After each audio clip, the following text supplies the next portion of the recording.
So we have been talking a lot about Social Security and how the age you claim it determines the amount of that monthly check. If you wait past your full retirement age of 66 or 67, you'll have a higher level of benefits. For those who are leaning that way, do they need any kind of backup plan? Is that something you guys can help with when designing their retirement picture?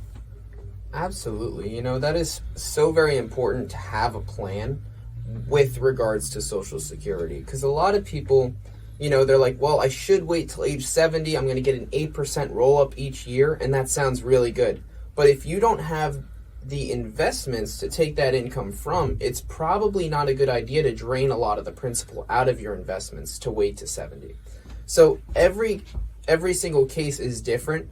The particular case that we're going to look at here today, the gentleman was a couple years older than his wife, and they're about 62 and 60 years old. He was planning on retiring they're both planning on retiring at age 65, and then turning their Social Securities on at age 70 for him, and she was going to do hers at her full retirement age.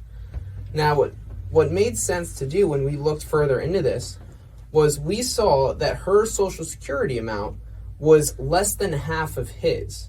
So something that we noticed is if she would have waited till her full retirement age to turn hers on, she would be taking half of his anyways, and essentially letting hers go to waste. All the years that she put into the Social Security system, she'd still be taking just half of his as if she never worked.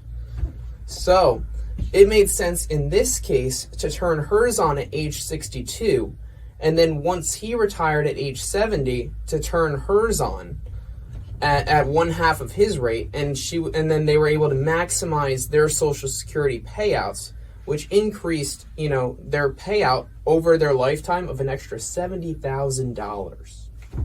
So, you know, Doug, and that's really, really important, because a lot of folks, you know, there's a lot of financial advisors out there, and they'll sit there and they'll give you the basics on Social Security, you know, and the basics, oh, you know, if you wait, it's an 8% higher and all of that stuff. The basics are really easy to find out.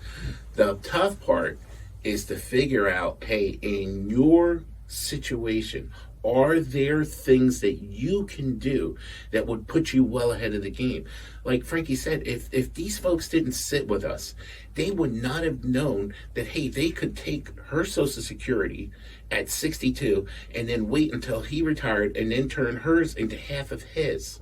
You know, and by doing it the way we suggested, it means $70,000 real money that they never would have had, Doug. They never would have known about. They would have missed out on it. You know, and it was just crazy. And most folks don't know this stuff, you know, until they actually sit down. You know, and if you're sitting out there and saying, you know what, I don't know if I know these Social Security rules inside and out, and I don't, you know, I would hate to leave that kind of money on the table, you know, and you're looking at retiring down the road. It's not too early.